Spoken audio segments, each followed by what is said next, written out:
Control Project in Syracuse and Ithaca, New York, is sponsoring a week-long walk from 4 directions to culminate in a rally at the Griffith Air Force Base on April 12th at Felony Park in Rome, New York.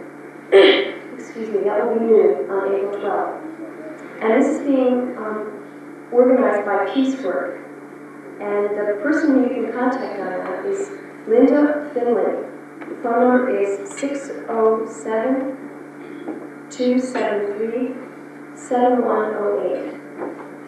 And I can give you that again later if you'd like. Another event that we would appreciate much support at, that will be happening much sooner than that, is that this Friday, Peter DeMott will be sentenced to something. He's up for 5 years for an action that he took in England and Connecticut.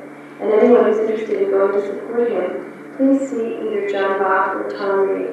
Could you two stand up just for a second? There's John and Tom.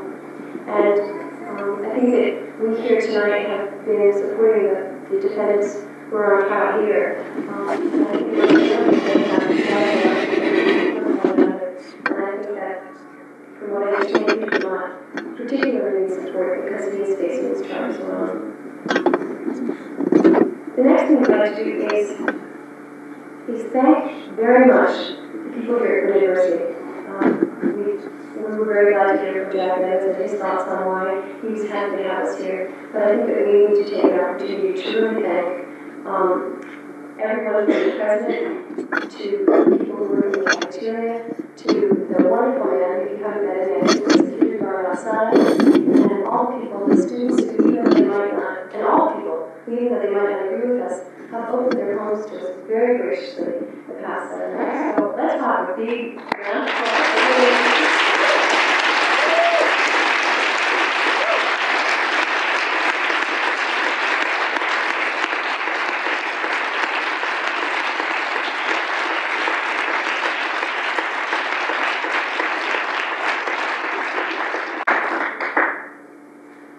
To let you know about what's happening the rest of the week, we're going to be moving a little bit. Tomorrow, the judge has announced that tomorrow there will be a session of court that will go from 9:30 in the morning to 10 o'clock in the evening with appropriate breaks. So that means that our festival, which would be here or elsewhere, wouldn't really be appropriate in a faraway place. So what we plan on doing is that tomorrow evening, on the courthouse steps, we'll be having a candlelight vigil for those who can't get into the courtroom.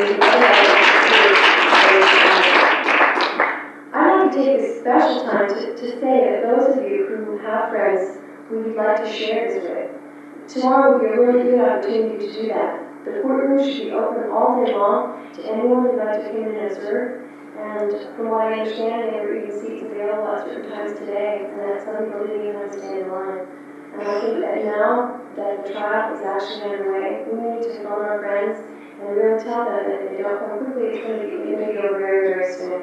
So I think that each of us needs to make a renewed effort tomorrow to bring people to come to the courthouse just to explain and show them what's really happening inside. And tomorrow evening also we'll have the office open so that those who are vigilant outside might need to come in for a cup of coffee, will be able to have a break. And I think that we really need to focus ourselves now. We've had a long 8 or 9 days since this thing started in the courthouse. It started a lot earlier for a lot of other people, but for those who were involved in the festival, we need to really remember that this thing could end before we even know it. And we can't lose our strength in moving on and getting people here. So the next thing I'd like to do is as we've done in evenings past late, Jerry's well orchestrated here with his volunteers who are going to come around and pass out the drugs. And as always, please put in what you feel free to put in, what you feel right to put in, knowing that the legal expenses that are mounting up and the phone bills that are mounting up keep on coming in. But, What do you mean volunteers? Volunteers. Oh, Johnson drafted to do this. I didn't realize that. Anyway, you can just pass that around.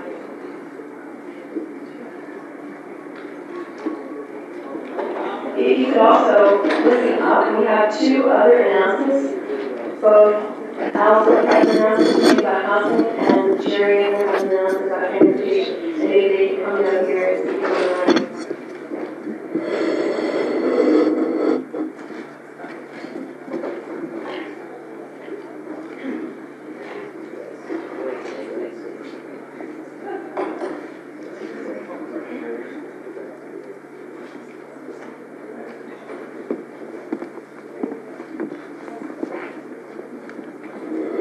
Before I say something about housing, I'd just like to say that we received word from the 6 folks who went over the fence down in Pantex, down in Amarillo, Texas, and they all seem to be doing well.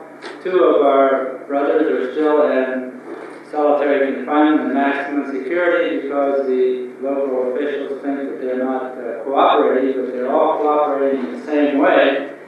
Just that the officials down there don't know what cooperation and non-cooperation really means. But they're all doing well, and they send their loves and greetings to you all here. As to housing now, tonight, everyone that needs housing will be going to the Prince of Peace Lutheran Church. And if you need transportation, Jerry has a big bus here. We can bus you all there. If you don't need transportation, if you have your own car, just follow the bus and we'll show you where it's at. Prince of Peace Lutheran Church is on Jolly Road, so we should have a jolly good time. And we'll all meet you there. So if you have questions, I'll be back in this corner tonight. Everyone that needs housing. Yes, John. I wonder if you'd tell the people what they do down at the Pantex plant, Texas. Just what. Before that, just tell us exactly where the church is. It's not where a lot of us will not be able to follow the bus. We want to get there on our own. Okay. From here, you go to down 202. It's near Plymouth Meeting. You go down 202 to Route 422, and it's about a quarter of a mile before you get to Plymouth Meeting Mall.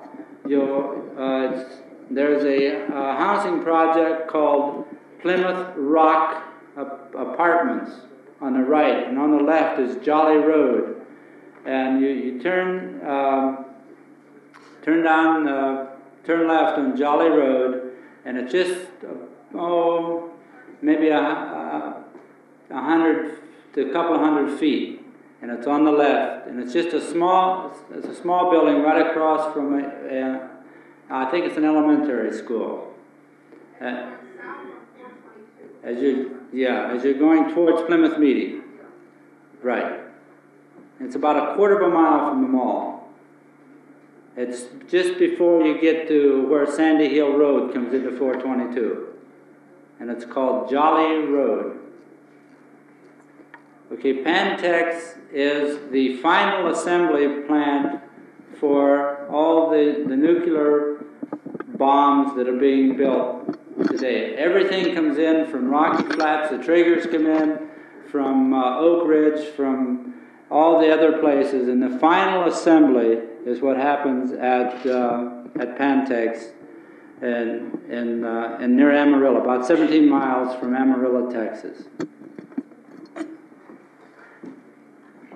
The only other thing I'd like to say about the bus is that it will be out in the parking lot rather than right out front because it's kind of big and huge. So it will be out in the parking lot and leaving about 20 minutes after the evening program.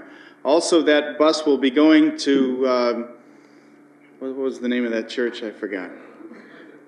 Prince of Peace Lutheran Church, and then also to downtown Norristown. Thank you. I realized that when I explained to you about tomorrow evening, I forgot to mention the rest of the week. Okay. On Wednesday morning, those of you who have been thinking about the church calendar would realize that Wednesday is indeed Ash Wednesday. And the defendants have asked that morning we take a special time apart to have a service before the trial begins. So at 9 o'clock at 711 DeKalb Street, in the courtyard of the daycare center and parish center there, we will have a short